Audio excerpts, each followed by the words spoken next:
fast, it just looks like chaos.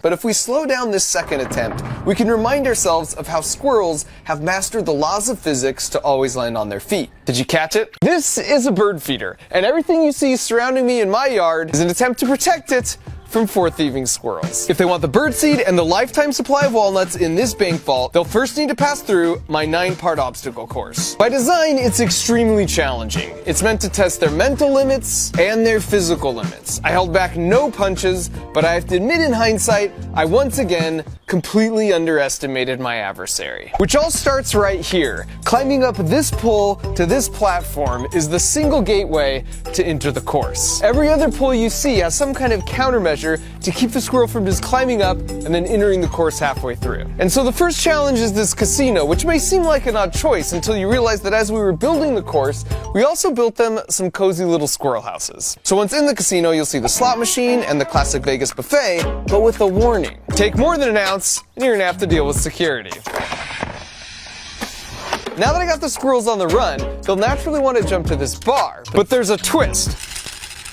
Like it actually twists, which I think is going to give them some problems. But if they can figure this out, they'll jump into this crate. And the good news is that it's filled to the brim with their favorite food, which is walnuts. And I know this because I tested a bunch of different options, and they always went with the walnuts first. But the bad news is that once you add a little weight to the system, the helicopter starts moving, just like the helicopter for Mission Impossible. The helicopter stops next to this wall, which seems simple enough, except that the bricks randomly move and adjust themselves in and out. And of course, at any time, if they fall off, they gotta go back and start over the whole course from the beginning. After that, we come to their hideout. And this is when they'll switch from defense to offense, because it's where they hang out and plan. You can see it's sort of messy with their tools and their blueprints on the wall that show if they open the floor on the elevator shaft leads them underground and into the sewers. Then if they crawl through the sewers, it will take them right to the control center for a second room that might look familiar. And just like in Mission Impossible, their goal is to go up through the ceiling to access the air vents. But there's no way to make it up there unless they type the password into the keyboard in the control room next door,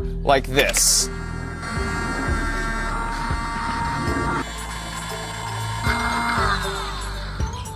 And at that point, they can climb the ladder, and they're in the vents. And the vents are a total maze. There's lots of different twists and turns they'll need to navigate up here. So at any moment, if they're too lost, they can always exit the whole course by using the one-way squirrel emergency exits, which also exists for any enclosed room on the whole course. And for the penultimate challenge, it's back down from the air ducts through this laser maze where they'll have to harness their inner Catherine Zeta-Jones. If they sufficiently touch any of the lasers, the metal base contacts and completes the circuit, which sends a signal from this microcontroller to a relay to a solenoid, which causes this pneumatic piston to fire, which slams this door shut for 1 minute. And because I'm basically certain they'll try and get to this point by climbing from the roof on top of this tube, I've placed a shield here with another enforcement squirrel to try and deter them. And so finally, if they've made it through the laser maze and everything that came before it, they've made it to Fort Nuts. And as far as I'm concerned, if they crack the safe by giving this handle a little turn, they've earned every last walnut in this bank.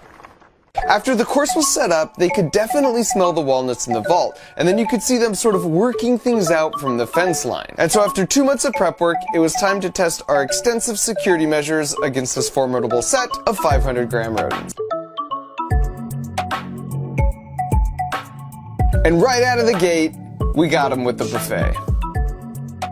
And as he sticks his entire face under the sneeze guard, absent-mindedly reading the sign, you can see the exact moment he realizes he might have screwed up. And the slow-mo shows Rick just really laying himself out. Oh, by the way, that's Rick. And so back to the course, we've got Marty the hacker here, who again is a bit skittish, so you can see he's coming in pretty cautious. But who can resist a buffet? Once again, the real magic is found in the slow-mo.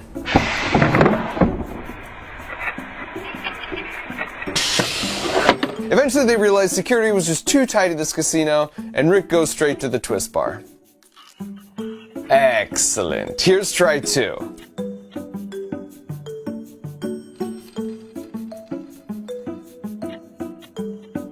And with some motivation for the bird, he's like, I got this, I got this, I got this. I don't think I got this. The real-time replay on this one is great too.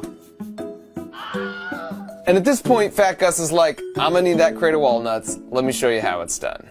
Which turns out somewhat predictably.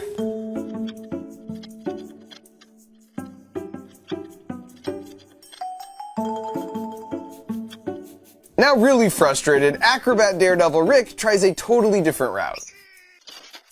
But you've got to admire that effort.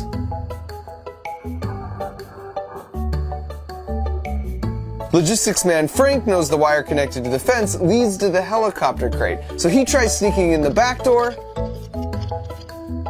and is also forced to retreat. And finally, Marty the hacker realizes if you're just scared and you run real fast, the bar doesn't have time to spin on you. And you can see Rick just replicating the strategy. So after about 2 days, all of them could cruise through the first part of this course about this fast, and Fort Nuts was already feeling less and less secure. Fat Gus is like, wait, is this thing moving? I'm good. Here, Rick hypothesizes if he doesn't sit in the crate, it won't move. And here, he rejects that hypothesis with a legendary leap. And Marty the hacker, Fraidy Cat, is just like, yeah, I'm super not down with this. Eventually, it's the fearless leader Fat Gus who demonstrates the ride is definitely worth it. And soon you've got Frank and the rest of the gang following suit. Which leads us to the wall of 1,000 moving bricks. And first up, you got Fat Gus, who kicks things right off with a pull of his parachute. And Rick just barely misses. Skittish Marty gets one taste of a moving brick and absolutely yeets himself into this tree. And while there were plenty of instances where a moving brick did dump the squirrels, causing them to start over from the beginning, what was even better was Marty psyching himself out in the anticipation that a brick might move, even though the wall wasn't powered on for any of these clips.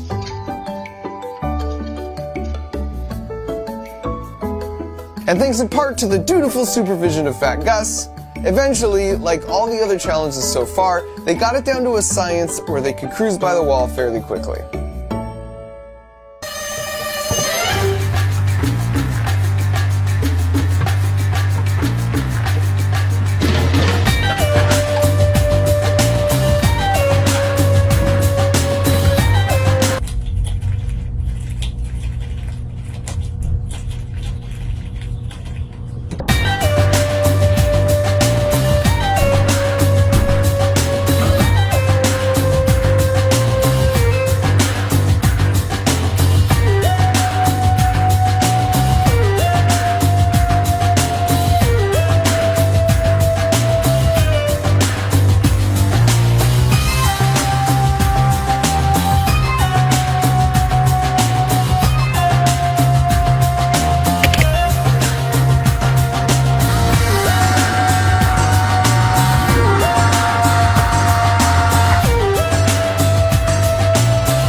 And after Hacker Marty had accessed the computer and lowered the ladder, Fat Gus followed behind and joined him in the vents. But in the process, a critical tool dropped down, which led to a lovely recreation of an iconic scene.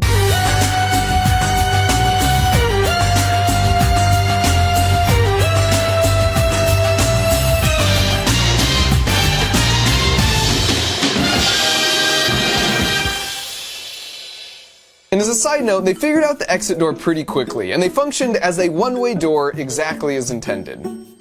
And now at the vents, it was Frank's time to shine. You can see here, he's just double-checking the actual air duct layouts to make sure they match the blueprints he's memorized. And once he's satisfied, he steps up, and as you can see, he nails it first try. You can just sense his confidence here.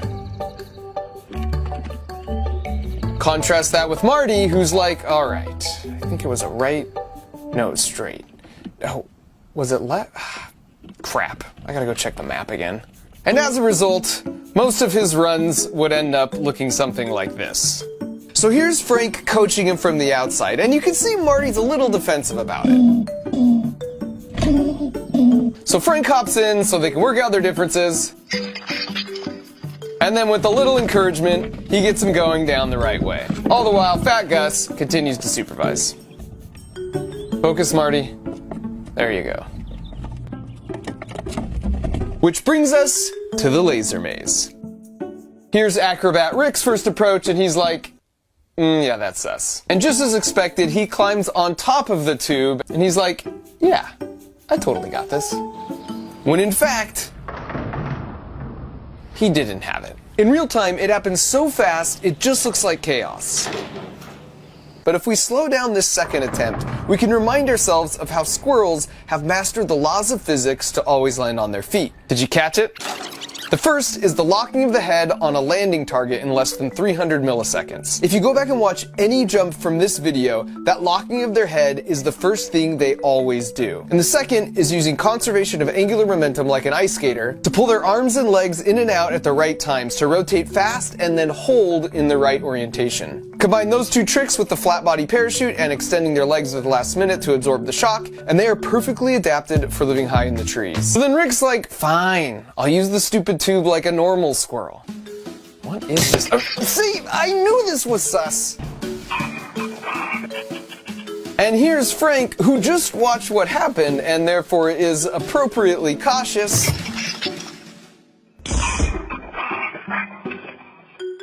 But he hops right back on the saddle, and this time he nails it. And in the end, it feels appropriate that the mastermind, Fat Gus, was the first one to make it successfully through the laser maze, and then to subsequently make it to Fort Nuts. I mean, how Fat Gus is this? Falling not just for one decoy nut, but for both of them. Which paves the way for Marty the hacker to be the one to crack the safe, and as you can see here, he's pretty stoked about it.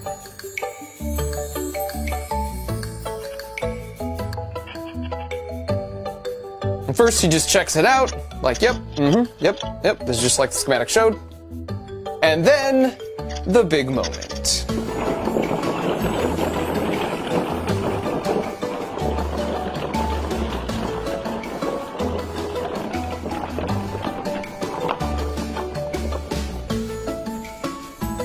Once the safe opened, these cargo nets unfurled, which just allowed better access to their loot. But interestingly, more often than not, after getting a walnut, instead of jumping off, they would go all the way back through the course. Here's Jumpy Marty exhibiting some real PTSD, even though I'd already turned off the whole system. So once again, the squirrels took the W, but as far as I'm concerned, they earned it. And I can't complain with how things turned out, cause Rick buried all his extra nuts in the yard, Marty and Frank made up and rekindled their friendship, and Fat Gus got some long-sought quality time with the bird feeder. So everyone was happy. Well, almost everyone.